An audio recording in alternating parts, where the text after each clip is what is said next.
What's up, Dateables? Welcome to our season finale of the Dateable podcast for season 13. We've had quite a run for this season, and I can't believe we're already at the end of this season, but it doesn't mean that's the end of our podcast. It just means, we go in seasons, so we get a little break for ourselves, and then we ramp back up again.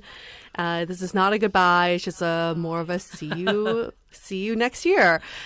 This episode is the perfect way to tie up this season, which we're talking about breakups, but beyond all of that is how do you close the door, find a finale to a previous relationship, and then move forward from there. I think that's the more important part is, yes, we want to be compassionate about the ending of relationships, but then how do you propel yourself forward and find your person? I think this is a perfect episode for anyone that's in the thick of it. And apparently this is breakup season right now, from Christmas to Valentine's Day. So I guess that's when shit hits the fan. You spend too much time with families. Maybe there's this looming gift giving that's around the corner. I'm just relaying the facts. Apparently, this is the biggest time. But it's also New Year, New Me. So maybe it's a lot of people that are, ready to start fresh. So for anyone that's in the thick of a breakup, I think this is a fantastic episode. But even if you're not, one of the things that Yue and I have learned from talking to all the people in our Finding Your Person program and just our community at large, a lot of time breakups do hold us back.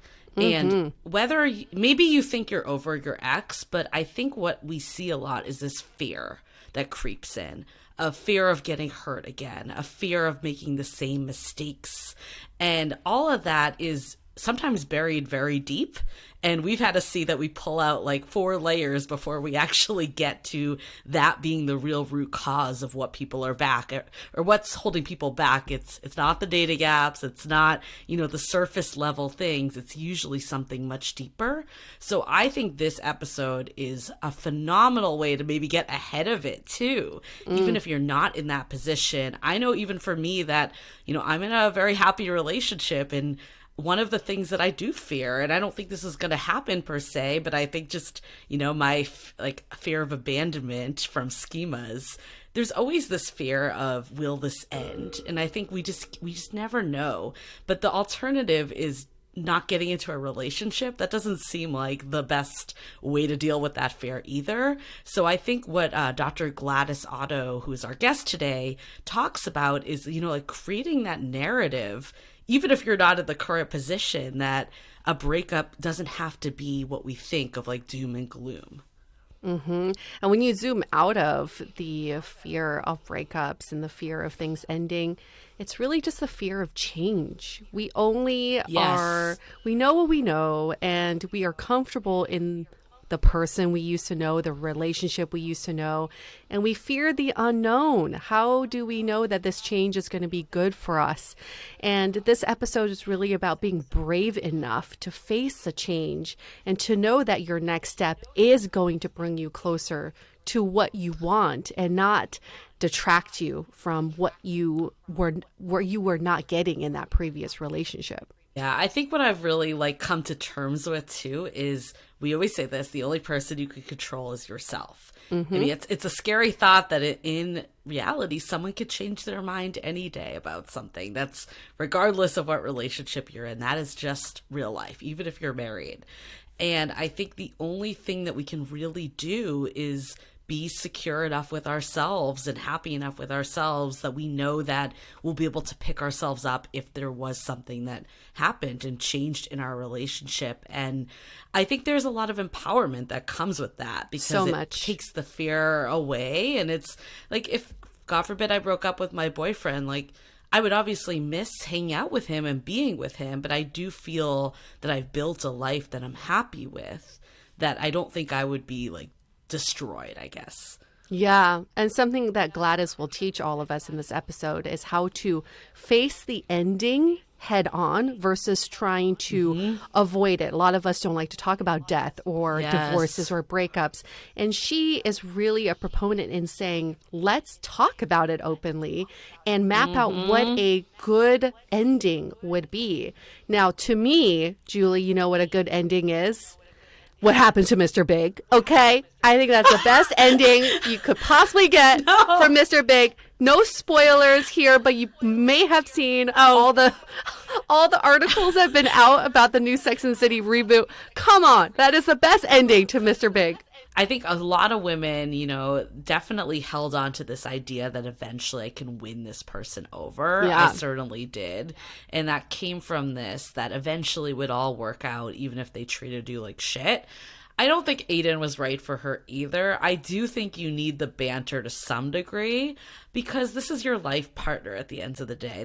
I feel like they really had nothing in common. And I think what they had in common was that he adored her. And while I definitely want someone that adores me, and I think all of us should strive for that, that can't be the only quality of why you're with someone is that they adore you. Fair. I think she should have just looked for someone else. I'm sure in New York City there were a zillion other dudes. It didn't have to be just the two of them, you know? Well, the ballet dancer. Yeah, exactly. Yeah, whatever his name was. Real life Candace. Oh, well, he wasn't the ballet dancer. He was the artist, Alexander Petrovsky. Oh, right, but a real ballet dancer. Candace Bushnell in real life, yes. But I don't know. The whole new Sex and the City, I have such mixed emotions on it. I, of course, went back to rewatch the original last night, and it's just so much better. I mean, clearly Samantha is a missing force. I think that I like what they're doing in the sense that they're making it more diverse and woke. They're tackling... that's where I was going. They're tackling issues, but it feels very forced. And I think that's the part of it that's a little challenging with it. The podcast scenes are just a little cringy, but I don't know if you've thought about this. You know, the co-host, the guy that's representing Bobby Lee. No, the cis. Yes. Oh. He reminds me so much of Tommy Danger Kim, one of our past guests. I agree. Yes, I feel like they could be brothers. They talk the same way. They have the same sense of humor. I kind of like the podcast scenes because it just shows the disconnect between Carrie and this podcast. And she is she is just so out of her element. And it made her, what is really interesting about the juxtaposition of the two is that she was so ahead of her time during the initial Sex and the City. She was the rebellious woman that wrote about sex. And risque, all of a sudden, she was very risque. And now she's on a podcast where she's seen as conservative. And I find that kind of a fascinating transformation. But the new Sex and the City, I will still keep watching it. I'm not a big fan because what it does for me, Julie, is that it rehashes all the old feelings I have about Mr. Big like I have for an ex. So then I started looking at his track record and I was like, in what world was she so in love with this guy? He was never around for her, right? Okay. He broke her heart numerous times. He broke up with her 1,000 times. Okay. Let's also not forget that he cheated on his wife with her, left his wife to be with Carrie, and then at their wedding, he stood her up. He did not show up to the fucking wedding, okay? That should have been the end right there. Terrible. Yes. And now... Agreed. Now he's sexually assaulted all these women. I know. It's the character and the actor, but I am conflating the two because now they're the same person to me. He's back from the dead, assaulting women. He's dick on dick. Like, this guy is just grade A dick right there. Okay, so when I said that I do like the fantasy of them being together, which I still do, I agree with all your logic you just said. I'm not disagreeing. I try to forget that the movies never happened because they were just terrible. So I actually kind of blocked off that whole bit. I will say the show is actually better written, I think, than the movies. The movies were really low bar, though. It couldn't get worse than the movies. But I think it's interesting to kind of tie it to our episode in a few ways. I think what you just said is sometimes we're in these positions that we want to keep going with, but are they really objectively what we even want? And what, will make us happy? We hear from listeners all the time about, trying to like win over these people, or this situationship that's not coming into fruition, or someone not, making plans or flaking all the time. And I think that does count as a breakup when it's over. I think even, ghosting can sting. Like, even if you've like gone out with someone once or twice and you get ghosted, I think that can sting like a breakup. But ultimately in these situations, I think it is going back to yourself and being like, is this even what I want? How can you look at it objectively, like you were just saying? I think so many of us, including myself, get wrapped up in the romance of it and the storyline. And that's what I think I like about the Mr. Big Carrie relationship. There's this, you want it to be triumphant. You want them to overcome it. But I think what you just laid out is so much more real life. Do you want to be with someone that you never know when you're going to see with them? Or when you never know that like at a snap of a hat, like they could change completely. I was rewatching the episode actually that was a complete foreshadow for his death of when he goes into heart surgery. Cardiac arrest, right? Yes. Yeah. And she like is, taking care of him, and you see the soft side of Mr. Big. And he wakes up, and just like that, he's back to himself. Do you see what I did there with the just like that? I didn't even mean to do that. That just came just out. Like that. But I think the other piece that I find really fascinating is how she grieves with this. Yes. And I think while, yes, there's a lot with Mr. Big, that he is not the best partner for sure, I think she has a lot of work to do as well. Yes, she does. We can't just blame Mr. Big. I think a lot of times with people, I was in a situationship for way too freaking long, and I actually don't blame the guy. I look at myself and I'm like, why did I stay in this? Like, that was not serving me and what I wanted. I think you need to take your own accountability. And I think she is terrible at processing emotions or speaking up and communicating. Absolutely. And even the way he dies, like, she's like not crying. And okay, whatever. I know people handle grief differently, and I don't think she's avoiding the situation in the sense that she has come to terms that he has passed away, but I think she's avoiding her feelings for sure. Yes, and her entire life revolves around Mr. Big. She is always catering to him. When has he ever catered to her? The show may be about her, but it ended up being about him and how she was there for him. So again, I'm not saying y'all go kill the guy that has been a dick to you, but symbolically we can kill off that person and free ourselves from this entrapment of this fuck boy who made it seem like it was such an interesting relationship, and then you fast forward to them in their 50s, and he's probably like in his 60s at this point, right, of the reboot. Oh, yeah. And he is like so fucking old looking with his beer belly. I'm like, this is, fast forward to that moment. Do you still want to be with this person? Because I was like, he lost all his appeal to me. But I think I have some predictions for the rest of the season. I think Miranda's going to be a lesbian. She's going to be exploring her sexuality. For sure. They've already shown a little bit of that. Charlotte's daughter is now non-binary, and she's going to have to navigate that with her family. So yeah, we're pushing the boundaries a little bit. This is actually, Julie and I had this vision for a new Sex and the City. What would it look like in 2021?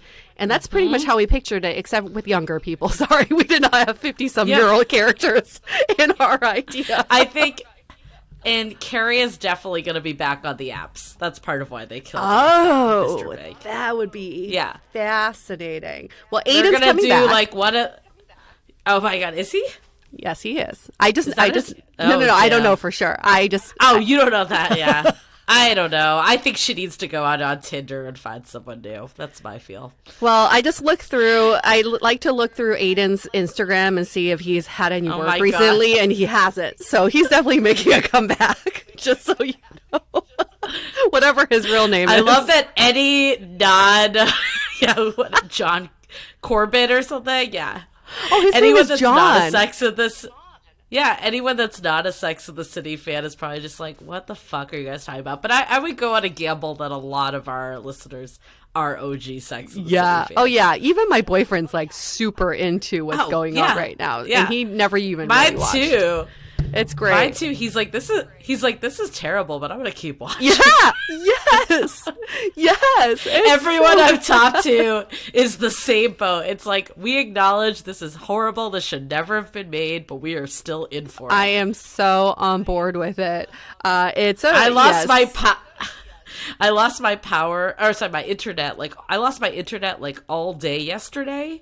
And I was like, I'm going to stream Sex and the City on my phone. That is the one I did. You watched it on the phone? This that is pure desperation. I didn't realize. Okay, moving on to our question. Debate over. Julie's been pent up all week trying to have this debate with me on air. So there you go. You guys, you all witnessed. I don't know this debate. I feel like you kind of converted me to the other side.